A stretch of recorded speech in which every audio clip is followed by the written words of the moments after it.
والسلام على من لا نبي بعده أما بعد أعوذ بالله من الشيطان الرجيم بسم الله الرحمن الرحيم لقد من الله على المؤمنين إذ بعث فيهم رسولا قال الله تبارك وتعالى في كلام المجيد والفرقان الحميد آمنت بالله صدق الله ومولانا العظيم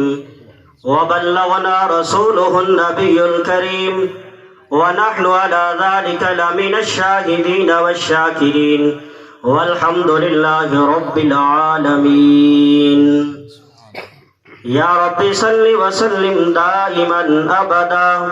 على حبيبك خير الخلق كلهم هو الحبيب الذي ترجى شفاعته لكل هول من الأهوال مقتحمين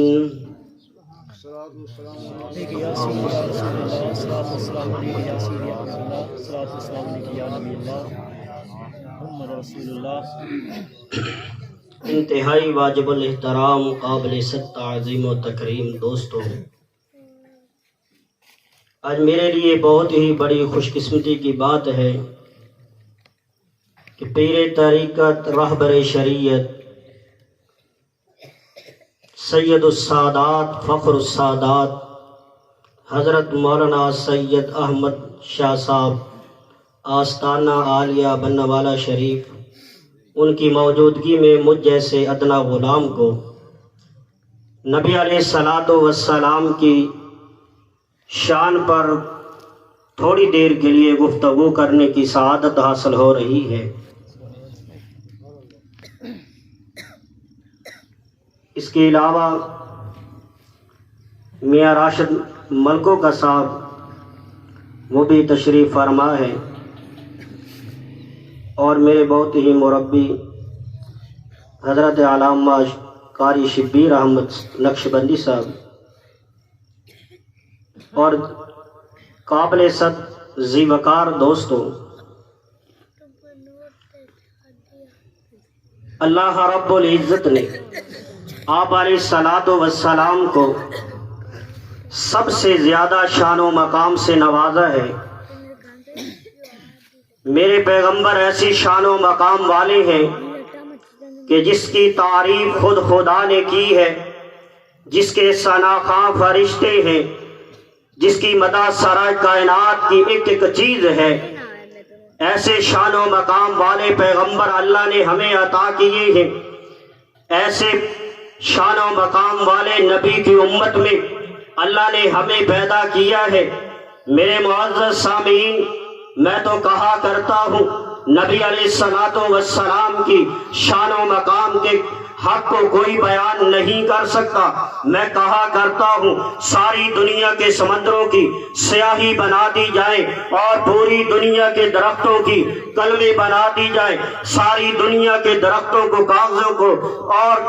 ساری دنیا کے درختوں کے پتوں کو اکٹھا کر کے اور ساری دنیا کے کاغذوں کو اکٹھا کر کے اس پر پیغمبر علیہ الصلاۃ والسلام کی شان کو لکھنے کے لیے انسان، فرشتے، حیوان، نباتات، درندے، پرندے، چرندے سب بیٹھ کر میرے پیغمبر کی شان و مقام کو لکھنا شروع کر دے۔ میرا اور میرے علماء کا عقیدہ ہے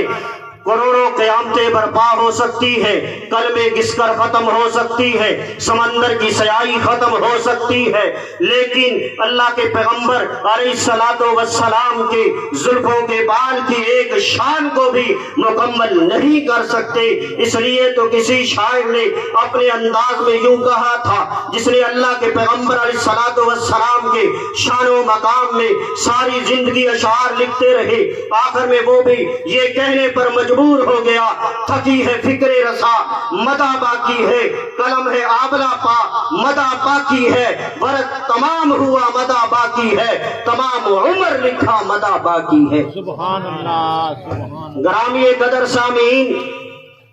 اللہ کے پیغمبر علیہ الصلاۃ والسلام پیدا ہوئے تو پاک پیدا ہوئے تھے،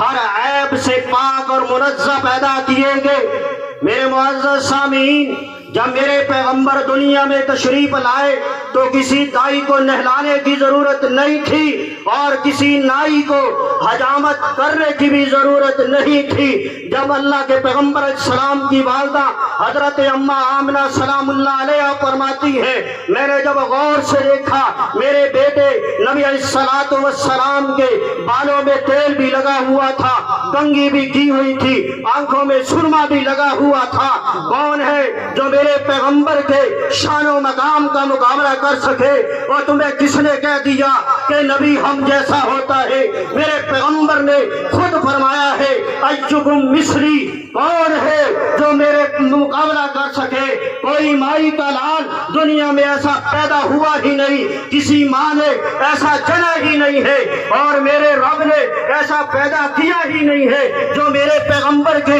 شان و مقام کا مقابلہ کر سکے۔ اوے تو بولے تیرے منہ سے تھوک نکلے، میرا پیغمبر بولے منہ سے نور نکلے۔ تو بولے تیرے منہ سے بدبو آئے، میرا پیغمبر بولے منہ سے خوشبو کے ہلے آئے۔ تو بولے تیرے منہ سے بدبو آئے، لیکن میرا پیغمبر بولے منہ سے خوشبو کے ہلے نکلتے ہیں۔ میرا پیغمبر مسکرائے جنت کے دروازے کھل جاتے ہیں، میرا پیغمبر غصے میں آ جائے جہنم بھڑکنے لگ جاتی ہے، میرے پیغمبر کھڑے ہو جائے آسمانوں کو بلندیاں مل جاتی ہیں، میرے پیغمبر زمین پر بیٹھ جائے زمین کو وسعتیں مل جاتی ہے، میرا پیغمبر انگلی کا اشارہ کر دے اللہ آسمان کے چاند کے دو ٹکڑے کر کے میرے پیغمبر کے قدموں کے لیے، میرے پیغمبر کے لیے کھلونا بنا دیتے ہیں۔ میرا پیغمبر ہاتھ اٹھائے ہاتھ نیچے نہیں آتے، بارش پہلے شروع ہو جاتی ہے۔ میرا پیغمبر ہاتھ اٹھائے